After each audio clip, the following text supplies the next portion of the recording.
The morning of the funeral began with silence so heavy that even the birds outside my window seemed to respect it. I woke before dawn, my heart pounding with the realization that today, I would bury my husband of 42 years. The bed beside me was cold, his absence more real than it had ever been. For the first time in decades, there was no gentle snore, no half-asleep murmur asking if I had slept well. There was only emptiness. I pressed my hand against the sheets where his body should have been. The fabric held no warmth, only the memory of a life shared and now extinguished. I whispered his name, as if somehow he might hear me from the other side. David. I breathed. I hope you know how much you were loved. The house filled slowly with the rustle of relatives and old friends arriving early, each with arms full of flowers, casseroles, or awkward words of comfort. The air smelled of lilies and coffee. Everyone wore their grief in different ways. Some wept openly, some kept their faces stern, some tried to keep busy by helping me adjust the frames of family photos we had set out for the wake. And yet, in the midst of this sea of mourners, my eyes searched for two faces I prayed would appear: my son Michael, his wife Anna. I had told myself over and over that they would come. That no matter how busy their lives had become, no matter how strained things had felt in recent years, surely, they would be here to say goodbye to the man who had raised him, guided him, sacrificed for him. Surely they would not let pride or convenience stand in the way of love and duty. But as the hours moved closer to the service, there was no sign of them. At last, my phone buzzed in my pocket. My hands shook as I pulled it free, hope fluttering in my chest. Perhaps it was a text to say they were on their way, stuck in traffic, running late. My eyes blurred as I unlocked the screen. It wasn't what I had hoped for. Just one message, a single cold sentence: "We won't be coming. It's a trivial event, not worth attending." I read it again and again, the words slicing deeper with every repetition. My son, had called his father's funeral trivial. The phone slipped from my hands and landed on the carpet with a dull thud. My knees threatened to give way, but one of my sisters caught my arm before I collapsed. "What is it?" she whispered, but I couldn't speak. My throat burned as if my grief had caught fire inside me. I wanted to scream, to shout, to demand an explanation that would make sense, but there was nothing to explain. The betrayal was naked, merciless. My son and his wife had chosen to erase themselves from this moment, as if David's death were an inconvenience, an errand they had no time to run. The funeral began. The church was full. Candles flickered, casting their fragile light across the polished wood of the coffin. The priest's words echoed through the nave, but much of it passed over me like wind over water. My mind was split in two, one half listening to the memories of a man beloved by many, the other half stuck on the empty pew where my son should have been.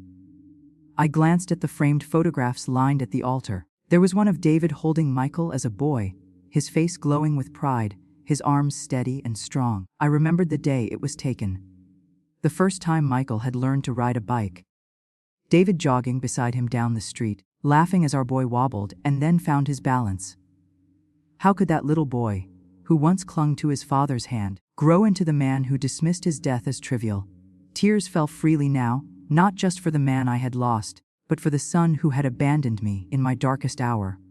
I wept not only for the past, but for the cruel fracture of the present. Friends placed hands on my shoulders. Neighbors whispered, "He was such a good man." Cousins embraced me tightly. I tried to nod, to thank them, but my heart was screaming. My family, my blood, was absent. When the coffin was lowered into the ground, the sound of earth hitting wood echoed like a drumbeat of finality. Each thud broke something inside me. I clutched a white rose in my hand until the thorns pierced my palm. As I dropped it into the grave, I whispered a promise. "They may have called this trivial, David, but I will never let your life or your love be forgotten. I swear it." The day ended with shadows stretching long across the cemetery, guests leaving slowly, hesitant to abandon me to my grief. But as the last car pulled away, I stood alone before the fresh mound of earth, my heart both shattered and strangely hardened. The funeral had ended, but something else had begun, something deep and simmering inside me. This was the day I buried my husband, and this was the day I began to bury my illusions about my son.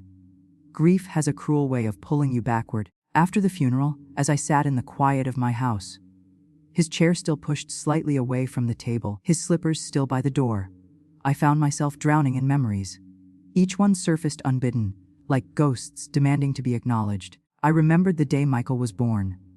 David had stood beside me in the hospital room, pale with worry, his hand gripping mine so tightly it almost hurt. When the nurse finally placed that tiny bundle into his arms, his whole face transformed.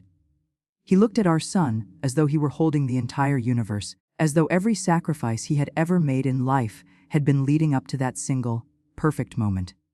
We were not wealthy people, but David worked himself thin to make sure Michael never went without. He took extra shifts, labored long hours in the factory, came home exhausted and sore, and still, no matter how tired he was, he always found time to read Michael a bedtime story, to toss a ball in the backyard, to ask about his day at school. I could still see the image of David in his work boots, coming home covered in grease and sweat, carrying a small bag of groceries and a toy car he'd picked up on the way. Michael's eyes would light up as he ran into his father's arms, babbling with excitement. To David, those moments were riches greater than any fortune. When Michael was in middle school, he wanted to join the baseball team. The cost of uniforms, gear, and travel nearly broke our budget. I remember sitting at the kitchen table with David, bills spread out before us, tears in my eyes because I didn't know how we would afford it. David reached across the table and squeezed my hand. "We'll find a way," he said. "He deserves a chance to shine." So he took on weekend shifts. I began baking pies and selling them at the local market. We made it work, and when Michael stepped onto that field in his crisp white uniform, grinning from ear to ear, David clapped louder than anyone in the stands. Sacrifice was our family's foundation, but we never thought of it that way at the time. We thought of it as love. Even when Michael grew older and began to drift from us, as all teenagers do, David never stopped believing in him. He was there when Michael struggled in college, sending him money we could barely spare. He was there when Michael wanted to start his first business, signing over part of his savings to help him chase a dream. And I was there too.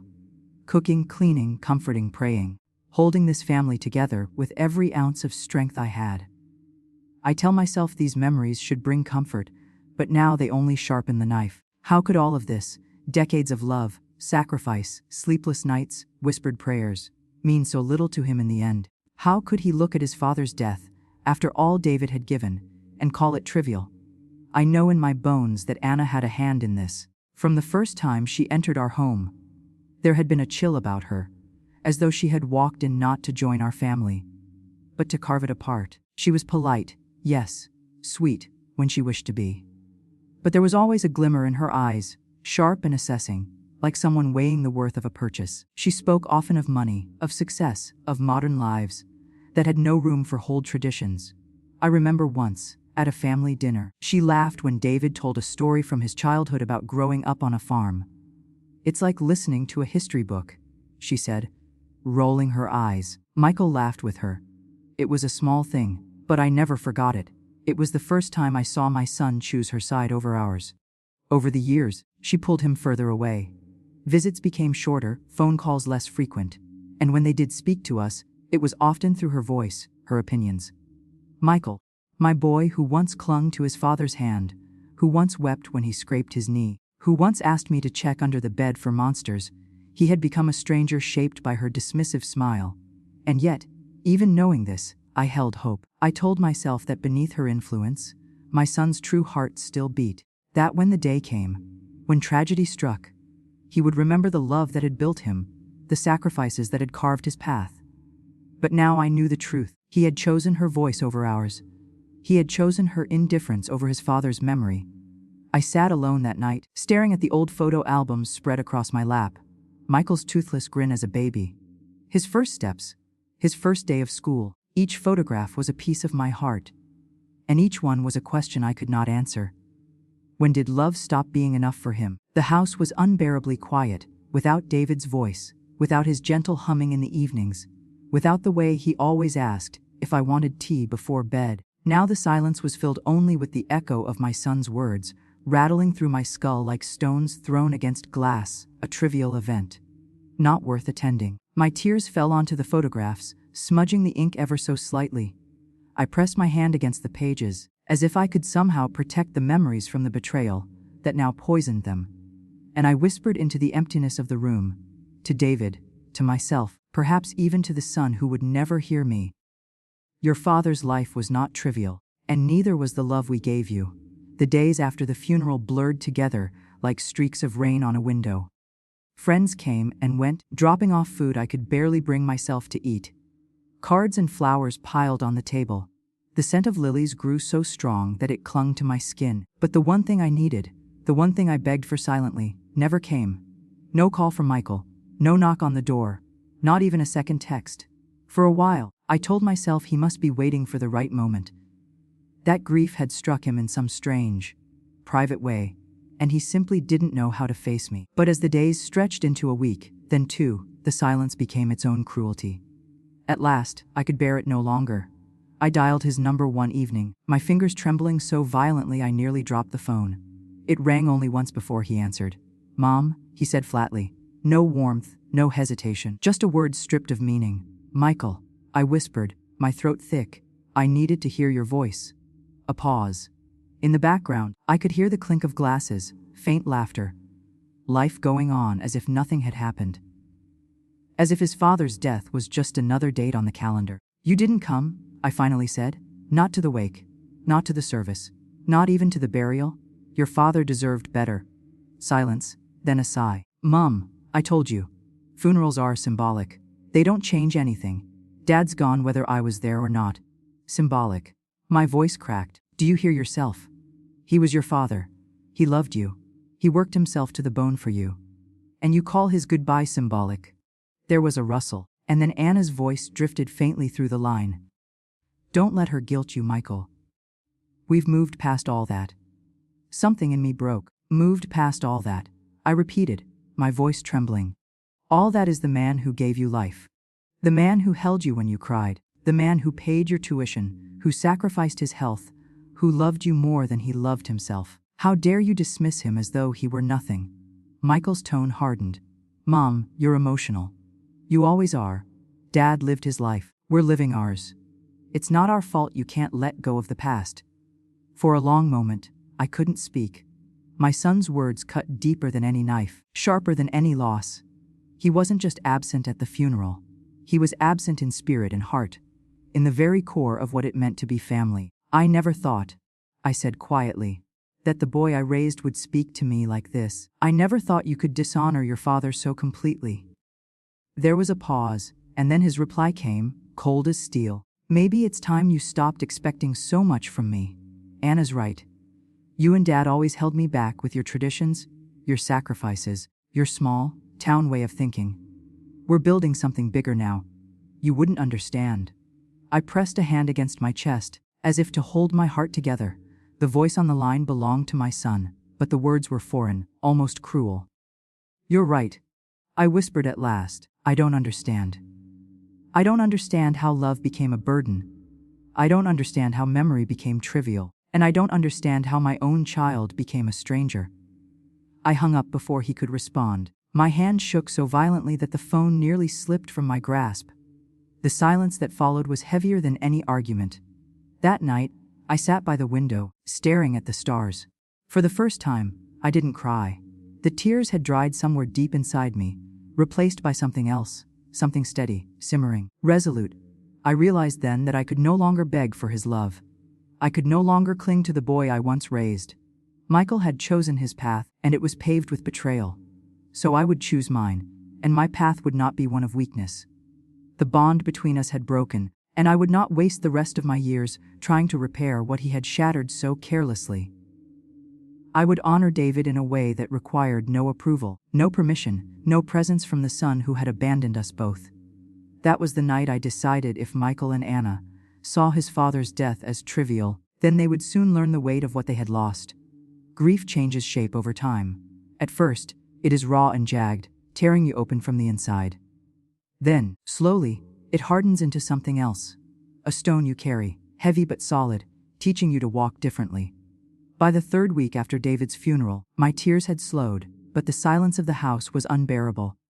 His chair at the table, his coat still hanging on the rack, the watch he had set on the nightstand. It was as if time itself had paused, holding me hostage. One evening, while sorting through his papers, I came across the folder that contained his will. The document was neat, deliberate, the handwriting of the lawyer precise. David had always been thoughtful, careful, unwilling to leave chaos behind for his family. My hands trembled as I opened it. I expected grief, perhaps even comfort. Instead, I found clarity. David had left nearly everything to me: the house we built together, the savings we had scraped and saved, the land his father had passed down, and the small collection of heirlooms that carried our family history. There was mention of Michael, yes, a share of the estate, a portion of money we had always planned would help him through life. But now, reading it, I felt something ignite inside me. David had written this will years ago, when he still believed in our son's gratitude, when he still imagined Michael would carry forward the values we had lived by. He could not have foreseen the coldness, the dismissal, the cruelty of calling his own funeral trivial. But I had seen it with my own eyes, I had heard it in my own ears, and so I made my decision. The lawyer's office smelled of leather and dust when I walked in. He was a kind man, old enough to have known David for years. He looked at me with gentle eyes and said, "I'm sorry for your loss. David was a good man." "Yes," I replied, my voice firm. "And I intend to honor him in a way that ensures he is never forgotten." I explained my wishes. The lawyer raised his brows at first, then nodded slowly as I spoke. We redrafted the documents. By the time I left his office, the future had shifted into place. Michael would receive nothing beyond a token amount, a sum so small it could not be mistaken for an inheritance, but simply a reminder that he had been considered and measured. The rest of David's estate would go elsewhere, to establish a scholarship fund in David's name for hardworking students in our community, children whose parents sacrificed for them the way we once had for Michael, to a local charity that supported widows and families in need, so that others might not face grief with empty hands, to relatives and friends who had stood by me through the darkest days, those who had shown up when Michael had not. And the heirlooms, the watch David's father once wore, the wooden chest carved by his grandfather, the photographs of his youth, would remain in my care until I chose who was worthy of remembering him. When the final signatures were placed, I felt lighter than I had since the day David left me. It was not bitterness that filled me, but strength. Weeks later, word reached Michael and Anna. I hadn't intended to tell them.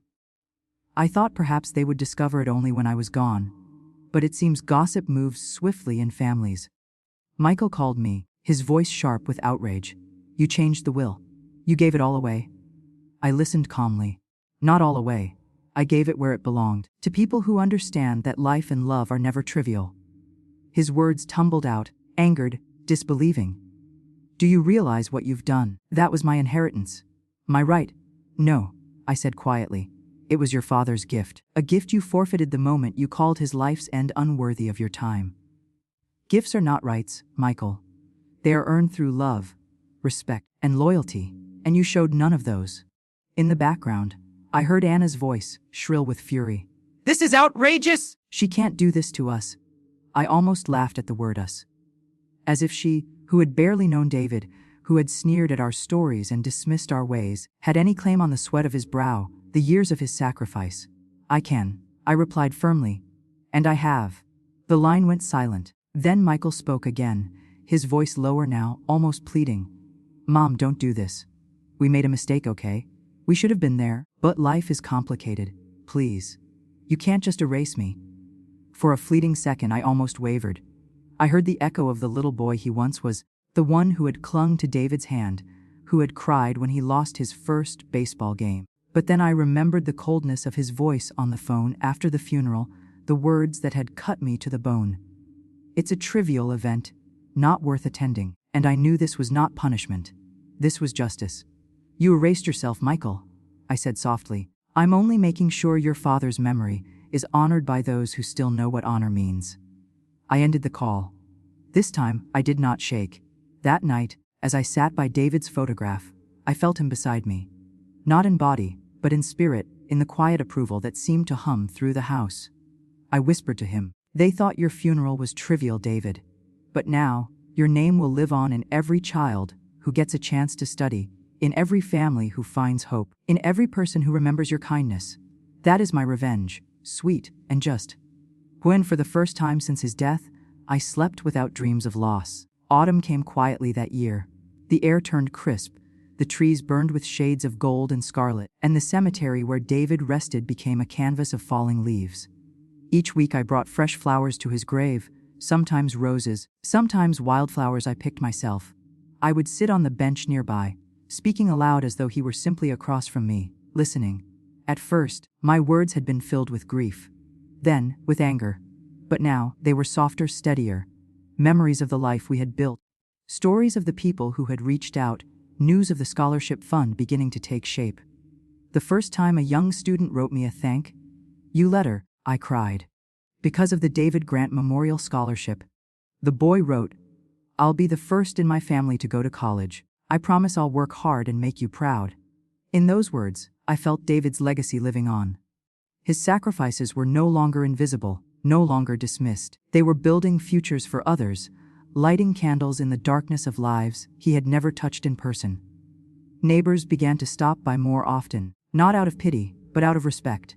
They brought pies, shared laughter, invited me to community gatherings. Slowly, the house no longer felt like a tomb, but like a place where love could still dwell. Of course, Michael did not visit. His silence stretched on, broken only by the occasional bitter message, each one tinged with anger and regret. "You've ruined everything," he once texted. "Dad would never have wanted this." I stared at that message for a long time before replying. "Your father wanted love, respect, family. You chose to give him none of those. Do not speak for him now." After that, he stopped writing altogether. I mourned him too, not the man he had become, but the boy he once was. In some ways, it was like burying two people, my husband and the son I used to know. But life has a way of filling empty spaces when you let it. One afternoon, I was invited to speak at the scholarship's first award ceremony. The hall was modest, decorated with photographs of David in his youth, his smile beaming down on the crowd. Dozens of people gathered.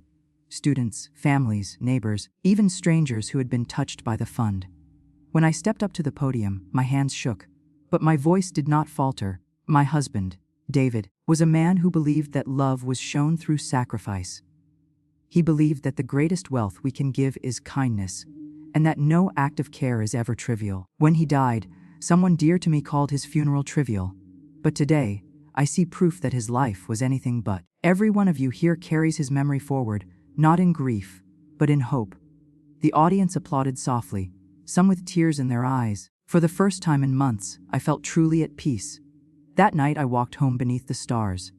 The air was cold, but I felt warmth in my chest. I whispered into the darkness, "We did it, David. They tried to dismiss you, but your name will outlive us all." And as the wind rustled through the trees, I almost thought I heard his laughter, low and familiar, carried back to me. Michael and Anna drifted further from me with each passing year. I heard whispers from relatives that their business ventures failed, that their wealth dwindled, that bitterness consumed them. Perhaps it was fate, perhaps it was justice. But I did not seek updates, nor did I gloat. My revenge had already been served the day I chose love over inheritance, dignity over despair. I had built something stronger than resentment, a legacy of hope, a life of peace. And when I stood once more at David's grave, placing a rose gently against the stone, I smiled through the tears. "Love is never trivial," I said softly, "and betrayal only weakens the betrayer." Then I turned, walking toward the horizon of a new beginning.